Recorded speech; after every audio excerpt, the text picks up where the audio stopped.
हम इस वक्त कानपुर हाईवे पर हैं। दरअसल इसी हाईवे के पास और झांसी से 20 किलोमीटर करीब 20 किलोमीटर पहले एनकाउंटर किया गया असद का और उसके साथ मौजूद गुर्गे गुलाम का। अब पीछे यहां से बहुत ही पास में चिरगांव है जहां पर दोनों रुके हुए थे। एसटीएफ को इस बारे में जानकारी मिलती है, एसटीएफ उनका पीछा करती है और इसी रास्ते से मेरे पीछे की तरफ अगर मेरे सहयोगी दिखा पाए तो इसी रास्ते से एक एसटीएफ की जो टीम थी वो पीछा करते हुए यहां तक पहुंची थी और यहां आकर असद और गुलाम को लगा कि एसटीएफ की टीम से बचने का एक रास्ता यह भी हो सकता है क्योंकि सामने एक और गाड़ी खड़ी थी पुलिस की, उसमें भी एसटीएफ के जवान सवार थे और यही वजह है कि असद और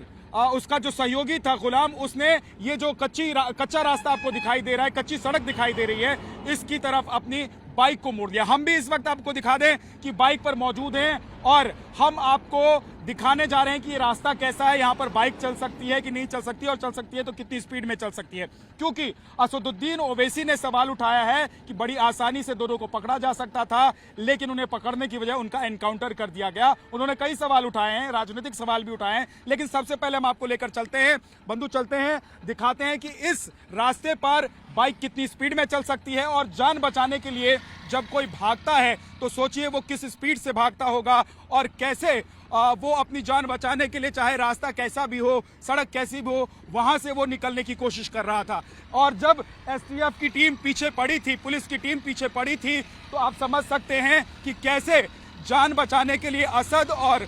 उसके साथ मौजूद उसका जो सहयोगी था वो भागता हुआ नजर आ रहा था। ये देखिए, ये रास्ता है, आप देखेंगे कि पीछे आपको कच्ची सड़क नजर आ रही थी, लेकिन यहाँ पर एक परत चढ़ी हुई सड़क आपको नजर आ रही है। देखिए, और इस वक्त मैं अगर बाइक की स्पीड देखूं तो 40-45 से ऊपर स्पीड मुझे नजर आ रही है। मैं कोशिश करता हूं कि एक बार मेरे सहयोगी इस स्पीड को जरा कवर भी कर सके। देखिए, थोड़ी स्पीड हमने कम की है, आप थोड़ा सा आगे आइए, हम दिखा पाएं ताकि कि किस तरीके से यहाँ पर बाइक को तेजी से दौड़ाया जा सकता है। और यहाँ देखिए, अब इस वक्त जो स्पीड मुझे दिखाई दे रही है वो 45 से ऊपर यानी कि 50 के आसपास की स्पीड है और यहाँ से रास्ता खराब हो जाता है। और जाहिर सी बात है कि वो दोनों इसी तरीके से बाइक पर भाग रहे थे और बचते बचाते भाग रहे थे। पीछे से पुलिस की गाड़ी आ रही थी और जाहिर सी बात है कि पुलिस की गाड़ी पीछा कर रही थी। उसका मतलब ये भी नहीं था कि बिल्कुल पुलिस की गाड़ी जो है उनसे चिपक कर चल रही थी। यहाँ जब पहुँचते हैं, इस रास्ते पर जब वो आते हैं,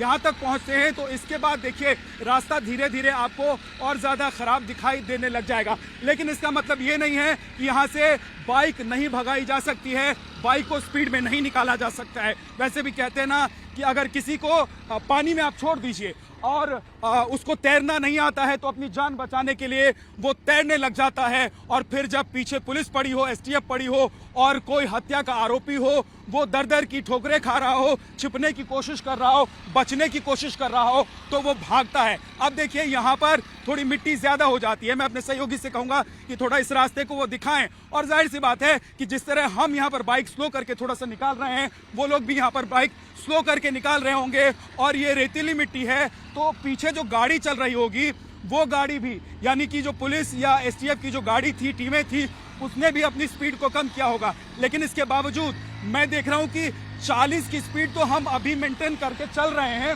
जबकि हमको जान का खतरा नहीं है। हमारे पीछे कोई एसटीएफ की टीम नहीं पड़ी हुई है और हमारे ऊपर किसी तरह का कोई आरोप नहीं है, लेकिन इसके बावजूद हम यहाँ पहुंच जाते हैं। लेकिन देखिए, यहाँ पर एक गड्ढा है और इस गड्ढे में आकर जो दोनों गुर्गे भाग रहे, गुर्गे अपने गुर्गे के साथ असद जो भाग रहा था,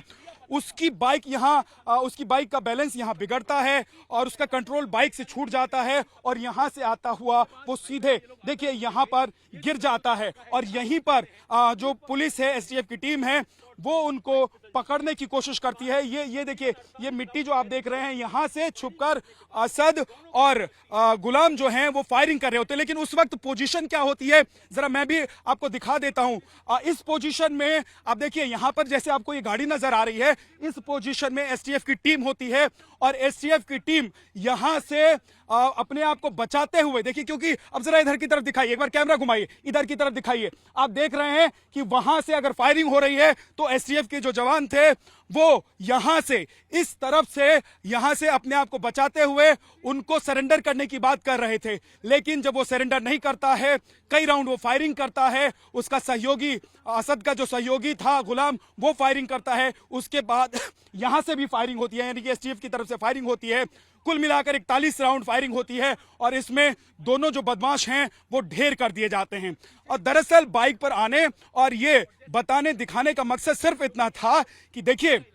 ये जो सड़क, जिस सड़क से हम आए हैं, इस सड़क से बाइक आसानी से दौड़ सकती है। हम बड़े आराम से चल रहे थे, हमने कोई रिस्क नहीं लिया है, हम गिरना नहीं चाहते थे, लेकिन अगर मेरी जान के पीछे कोई पड़ा होता तो मैं जरूर पूरी जान से ताकत लगाकर और फुल स्पीड से यहां से भागने की कोशिश करता। तो करीब 50 की स्पीड तो हमने अपनी बाइक की पकड़ाई थी, 50 की स्पीड में हम चले हैं, लेकिन अगर कोई पीछे हमारी जान की पड़ा होता या पकड़ने की कोशिश कर रहा होता तो जाहिर सी बात है उससे ज्यादा तेजी से भी हम यहां से भागते। लेकिन यहां पर जैसा कि मैंने आपको बताया कि देखिए यहां पर एक गड्ढा है और यहीं पर उस बाइक का जो बैलेंस है वो बिगड़ता है और उसकी बाइक जो है वो यहां आकर गिरती है और बाइक से दोनों जो आरोपी थे यानी कि असद और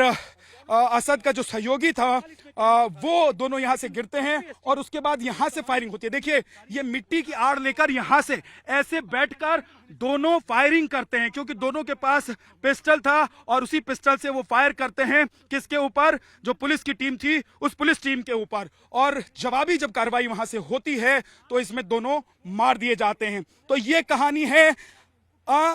देखिए कानपुर हाईवे से उतरकर यहां भागने की और पुलिस यानी कि एसटीएफ टीम की यहां पहुंचने की और असद और गुलाम के एनकाउंटर की। यहां पर देखिए दोनों की डेड बॉडी पड़ी हुई थी और यहां पर जो ब्लड का स्पॉट है वो भी था, हालांकि अब पुलिस ने उसको ढक दिया है। ये देखिए उसको ढक दिया है, पुलिस यहां से सबूत ले जा चुकी है। ये पीछे जंगल का पूरा इलाका है, हम आपको एक बार ये भी दिखा देते हैं। यहां से भी इन दोनों के लिए भागना संभव नहीं था, इसलिए पूरी तरीके से दोनों जो आरोपी थे जो अपनी जान बचाने के लिए और पुलिस से भागने की कोशिश कर रहे थे वो दरअसल यहां घिर गए। और ये जो घेरा था वो एसटीएफ का था, क्योंकि एसटीएफ को पहले से जानकारी मिल गई थी कि ये दोनों चिरगांव में रह रहे हैं और वहां से मूव कर चुके हैं।